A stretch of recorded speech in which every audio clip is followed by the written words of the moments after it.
কি স্যার ভালো আছেন তো? এই দেখেন স্যার আমার পরীক্ষার রিপোর্ট। দেখি বলেন তো রেজাল্ট আমি কি পাইছি বলেন তো। তো না কাগজ না দেখে আমি কি করে বলবো? ওইটাই তো। আরে কাগজ দেখার কি আছে, আমি এ প্লাস পাইছি, এ প্লাস। বিশ্বাস করি না। বিশ্বাস করো না, খালি আমাদের কয় পরীক্ষার রেজাল্ট এ প্লাস আন, এ প্লাস আন, এ প্লাস আন, এখন এ প্লাস নিয়ে আসছে, এখন আমার বিশ্বাস করে না। ভালোই লাগে না। না শোনা গো আমার। তুমি তুমি বল্টুরে কয় দেখো, ওই বল্টু আমি এ প্লাস পেয়েছি না পরীক্ষায়। হ্যাঁ স্যার, হ্যাঁ এ প্লাস পেয়েছি, এ প্লাস। শুনলা, এই যে এ প্লাস পাইছি আমি। ঈশ্বর মঙ্গল করুক। ঈশ্বর মঙ্গল করছে দেখি তো জীবনে প্রথমবার এ প্লাস পাইছি। কোন পরীক্ষায় পেয়েছিস? রক্ত পরীক্ষায় এ প্লাস পাইছি।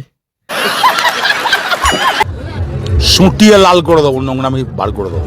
আরে তুমি খালি কও এ প্লাস আনতে, এ প্লাস আনতে, এখন এ প্লাস নিয়ে আসছি, এখন আবার কষ্টটা মোটা লাল করে দেবো, মানে তুমি না কথা আমি ঠিক পাই না, বুঝছো?